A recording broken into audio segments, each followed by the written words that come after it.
সব অপরাধ জামাত করেছে, এগুলি না অতি সরলীকৃত রাজনৈতিক বক্তব্য। আমরা দেখলাম একটা শিশুকে কি নৃশংসভাবে হত্যা করা হয়েছে। তো এর সঙ্গে দুদু সাহেবের কথা যদি মানি, জামাতের কি সম্পর্ক ভাই? বলেন আপনি ভাই, এটা কি কোনো কথা? আপনাকে দায়িত্ব দেওয়া হয়েছে, আপনি পারেন নাই, আপনার সরি হওয়া উচিত, আপনার লজ্জিত হওয়া উচিত ভাই। এখানে জামাতের ইনভলভমেন্টটা কোথায় বলেন? এটাকে ভালো চলতে দেন, স্বরাষ্ট্র মন্ত্রণালয় একজন যোগ্য লোকের হাতে দেন। রামিসার বাবা উনি যে বিচার চাচ্ছেন না, এর মানে এই না উনি বিচার চাচ্ছেন না। উনি একটা বার্তা দিচ্ছেন, কার কাছে বিচার দেব, কিসের বিচার চাইবো, কোথায় বিচার। আইন শৃঙ্খলা পরিস্থিতি এবং রামিসা এই বিষয়টি নিয়ে আইন শৃঙ্খলা অবনতির দায়ে আমাদের স্বরাষ্ট্রমন্ত্রীর পদত্যাগ দাবি করেছে জামাতে ইসলামী। বিএনপির ভাইস চেয়ারম্যান শামসুজ্জামান দুদু বলেছেন যে জামাত ইসলামকে নিয়ে ব্যবসা করে, ইসলামকে নিয়ে ব্যবসা করে। দেশে যত অপকর্ম হচ্ছে সব জামাত ইসলামী করছে, কিন্তু চাপিয়ে দেওয়া হচ্ছে বিএনপি সরকারের ওপর। এই যে বিরোধী দলের ওপর দায়ে চাপিয়ে পার পেয়ে যাওয়া, এটার কি সুযোগ আসলে আছে নাকি বিএনপি? কিছুক্ষণ আগে আবু হেনা রাজ্জাকি বলছিলেন যে স্বরাষ্ট্র মন্ত্রণালয় সবচেয়ে বেশি, আমাদের স্বরাষ্ট্রমন্ত্রী অন্যান্য অনেক বিষয় নিয়ে কথা বলেন, কিন্তু তার নিজের মন্ত্রণালয় নিয়ে কথা বলেন না। নিজেরা আইন না মেনে আরেকজনের ওপর চাপিয়ে দেওয়ার চেষ্টা করছেন। আসলে বিএনপি সরকার ক্ষমতা নেয়ার পর থেকে এখন পর্যন্ত দায়িত্বশীলতার পরিচয় দিয়েছে না দায়িত্বহীনতার পরিচয় দিয়েছে? এখানে আসলে নিজে না মেনে অন্যের উপরে চাপিয়ে দেওয়া অথবা সব অপরাধ জামাত করেছে, এগুলি না অতি সরলীকৃত রাজনৈতিক বক্তব্য। কিন্তু এই রাজনৈতিক বক্তব্য শোনার জন্য তো আসলে আমরা এখন প্রস্তুত না। আমরা একটা সরকারকে দায়িত্ব দিয়েছি দেশ চালানোর জন্য, এবং দেশ চালানোর জন্য যা যা করা দরকার তা ওই সরকারের লোক করবেন, ওই সরকার করবেন, এটা আমরা কিন্তু প্রত্যাশা করি। এখন আইন শৃঙ্খলা মনে করেন অবনতি হয়েছে, আমরা দেখলাম একটা শিশুকে কি নৃশংসভাবে হত্যা করা হয়েছে। তো এর সঙ্গে দুদু সাহেবের কথা যদি মানি, জামাতের কি সম্পর্ক ভাই? বলেন আপনি ভাই, এটা কি কোনো কথা? আপনাকে দায়িত্ব দেওয়া হয়েছে, আপনি পারেন নাই, আপনার সরি হওয়া উচিত, আপনার লজ্জিত হওয়া উচিত। সেটা তো হচ্ছেই না, আপনি আরেকজনের উপর দায় চাপাচ্ছেন। এগুলো তো ভাই ভালো না। শুনুন, আমি একটা ব্যাপারটা বলি আপনাকে, আপনি কি করছেন, আপনি কি বলছেন, এই সবই কিন্তু থেকে যাচ্ছে, মানুষ সব দেখছে। আপনি যদি মনে করেন মানুষ কিন্তু দেখছে না, মানুষ ভুলে যাবে, আমি যেটা বলবো মানুষ এটাই বিশ্বাস করবে, ভাই সেই দিন তো নাই। মানুষ প্রতিদিন মিলিয়ে নিচ্ছে। আপনি যে দুদু সাহেব যে কথাটা বলেছেন, বলেন প্রত্যেকটা ঘটনাকে ধরে ধরে বলা যায়, ভাই এখানে জামাতের ইনভলভমেন্টটা কোথায় বলেন? আর যদি এ ধরনের নৃশংস অপরাধের সঙ্গে জামাত জড়িত থাকে, তো জামাত অ্যারেস্ট করেন না কেন? আচ্ছা, আবার এদিকে জামাতের কথা যদি আমরা, যেহেতু প্রসঙ্গটা আসলো যে স্বরাষ্ট্রমন্ত্রীর পদত্যাগ দাবি করেছে জামাতে ইসলামী, এটিকে আপনি কিভাবে দেখেন? যে স্বরাষ্ট্রমন্ত্রী, যে বিষয়টি আমরা আসছিল কিছুক্ষণ আগে কথার মধ্য দিয়ে, যে সালাউদ্দিন আহমেদ অনেক বিষয় নিয়ে কথা বলেন কিন্তু নিজের মন্ত্রণালয় নিয়ে কথা বলেন না, বলছিলেন আবু হেনা রাজ্জাকি। এখন স্বরাষ্ট্রমন্ত্রীর পদত্যাগ দাবির মধ্য দিয়ে কি দেশের আইন শৃঙ্খলা রক্ষা করা সম্ভব? আসলেই কি সব নিয়ন্ত্রণে আনা সম্ভব? তাহলে মানুষ কার কাছে চাইবে?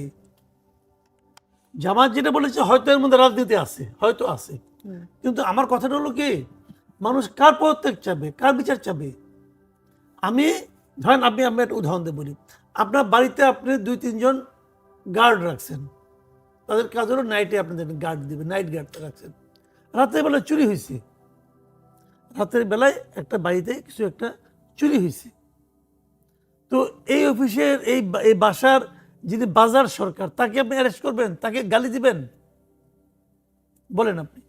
আপনি যাকে নাইট গার্ড হিসেবে নিয়োগ করেছেন, সে তো বেতন নেয় আপনার কাছ থেকে, আপনি তাকে ধরবেন না? ভাই তুমি কি করলা, তোমাকে তো আমি এই দায়িত্ব দিয়েছি। তো আইন শৃঙ্খলা রক্ষার জন্য যে লোকটাকে দায়িত্ব দিয়েছেন প্রধানমন্ত্রী, এই সরকার প্রধানত কয়েকজন লোককে দায়িত্ব দিয়েছে স্পেশালি, যে আপনি এটা রক্ষা করেন, আপনি এটা করেন, আপনি ওটা করেন। আমরা শুনি, নানা রকম কথা শুনি, যে সালাউদ্দিন সাহেব নাকি স্বরাষ্ট্র মন্ত্রণালয় পেতে চাননি, উনি নাকি অন্য কিছু চেয়েছিলেন, সেটা না পাওয়াতে উনি নাকি এখানে মন দিচ্ছেন না, এরকম শুনি। যদি সেটা হয় এবং যদি উনি সরকার প্রধানের জন্য গুরুত্বপূর্ণ হয়, তো উনি যেটা চেয়েছেন সেটাই ওনাকে দেন, অসুবিধাটা কি? কিন্তু তাও দেশটাকে ভালো চলতে দেন, স্বরাষ্ট্র মন্ত্রণালয় একজন যোগ্য লোকের হাতে দেন। উনি অযোগ্য আমি তা বলছি না, কিন্তু উনি হয়তো অনেক যোগ্য, কিন্তু এই কাজটা উনি পারছেন না, এটা সত্য। তো উনি যখন স্বরাষ্ট্র মন্ত্রণালয়ের দায়িত্বে আছেন, ওই সময় দেশে একের পর এক বড় বড় অপরাধ হচ্ছে। তো উনি বলবেন কি আমি কি অপরাধীর ঘরে যেয়ে বসে থাকবো, আমি কি সব কিছু করবো? না, আপনি সব কিছু করবেন না, কিন্তু অপরাধ থামানোর জন্য আপনার কিছু পদ্ধতি নেওয়ার বিষয় আপনার আছে, সেগুলো আপনি নিতে পারছেন না, আপনি কার্যকরভাবে কাজটা করতে পারছেন না, অথবা আপনি পুলিশকে অ্যাক্টিভ করতে পারছেন না, কিছু একটা ঝামেলা আপনার আছে, তাহলে হচ্ছে না কেন? জি। তো এটা তো মানতে, আপনি তাহলে শুরুতেই বলতেন যে আমি স্বরাষ্ট্র মন্ত্রণালয়ের দায়িত্ব নিতে পারি, কিন্তু আমি দায়িত্ব নেওয়ার সময় কিন্তু কোনো চুরি ডাকাতি আমি থামানোর জন্য কোনো গ্যারান্টি দিচ্ছি না। উনি বলেন না কেন? বলুক, তাহলে তো ওনাকে সরাই দেবে এখান থেকে। উনি বড় মুখে বলেছিলেন পারবো, কিন্তু পারছেন না।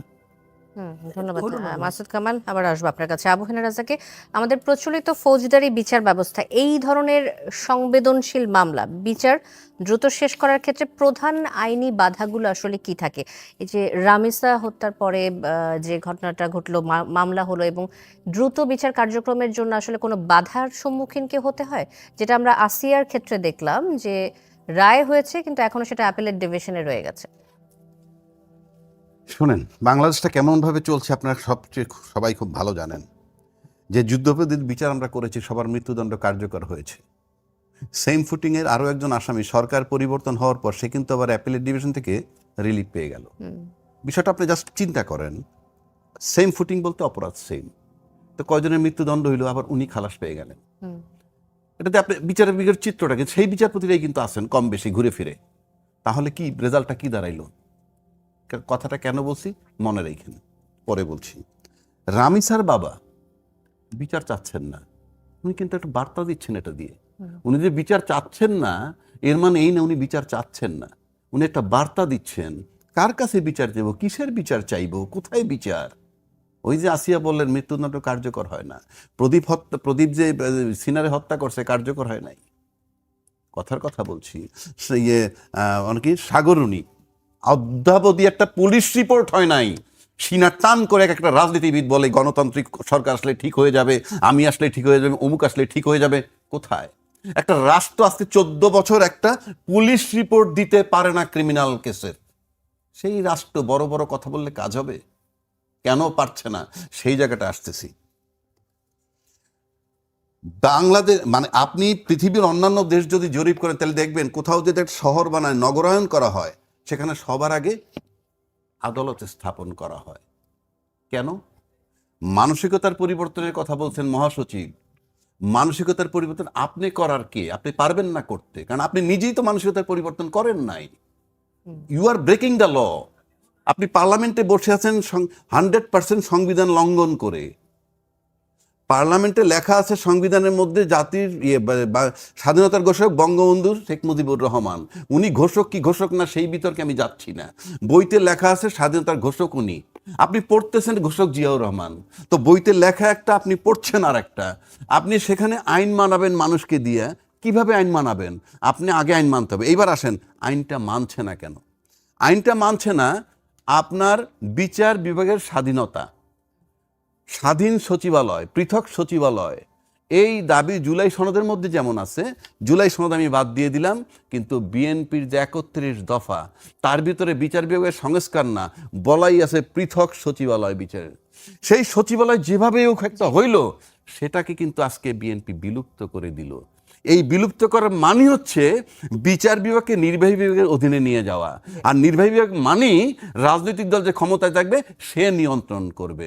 আর সে নিয়ন্ত্রণ করার মানেই হইল এই যে সরকারের দৃষ্টিভঙ্গির ব্যাপার, সরকার যেভাবে নিয়ন্ত্রণ করবে বিচার বিভাগকে সেইভাবেই হবে। সুতরাং আপনি ফৌজদারি কার্যবিধি কিভাবে করবেন? আপনি স্বাধীন বিচার ব্যবস্থাকে যখন আপনি অফিসিয়ালি বিলুপ্ত করে দিলেন সচিবালয়টাকে, আপনি এটা কি বার্তা দিচ্ছেন? কাজী রামিসার মা বাবা যে বিচার চাচ্ছে না, খুব justified. It's a message for the nation যে সে কি বলছে। ধন্যবাদ আবু হেনা রাজ্জাকি। আমি আবারও আসবো আপনার কাছে। মাসুদ কামাল, দেশের শিশু নির্যাতন এবং এই শিশু ধর্ষণের যে ভয়াবহ ঘটনা যেভাবে জ্যামিতিক হারে বাড়ছে, এতে সরকারের মন্ত্রীরা অনেক ক্ষেত্রে একে বলছে যে নৈতিক অবক্ষয়। শুধুমাত্র নৈতিক অবক্ষয় বলেই কি চালিয়ে দেওয়া যায়, নাকি আসলে আইন শৃঙ্খলা রক্ষার যে ব্যবস্থা বা দুর্বলতা, বিচারহীনতা, এটা ঢাকা দেওয়ার জন্য, ধামাচাপা দেওয়ার জন্য এই ধরনের শব্দ ব্যবহার করা হচ্ছে?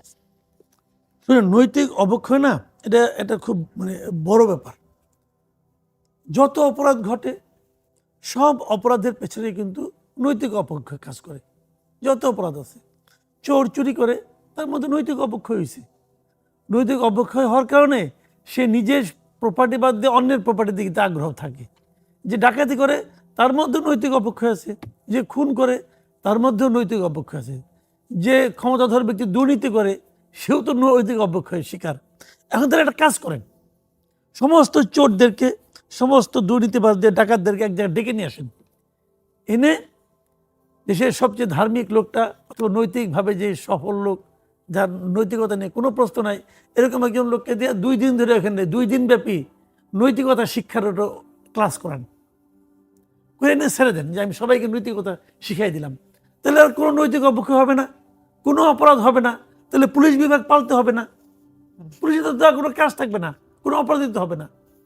ভাই শুনেন, নৈতিক অবক্ষয় সমাজে থাকবে, পৃথিবীর সৃষ্টির থেকেই আছে। ওই যে আদম হাওয়ার কাহিনী শোনেন, ওই সময় হাবুল আর কাবুল ছিল, যে হ্যাঁ হাবিল আর কাবিল নাকি, হ্যাঁ হাবিল আর কাবিল, এক ভাই তো ভাইকে হত্যা করছে রে ভাই, নৈতিক অবক্ষয় না? হযরত আদম আলাইহিস সালামের পুত্র এক ভাই একজন একজনকে হত্যা করছে। তো নৈতিক অবক্ষয় ওই দিন থেকে শুরু হয়েছে। তো নৈতিক অবক্ষয় থাকবে সমাজে। সেই নৈতিক অবক্ষয়কে হ্যান্ডেল করার জন্য, যারা নাকি নৈতিকতা বিরোধী কাজ করবে, তাদেরকে কন্ট্রোল করার জন্য, তাদেরকে শাস্তির আওতায় আনতে হবে।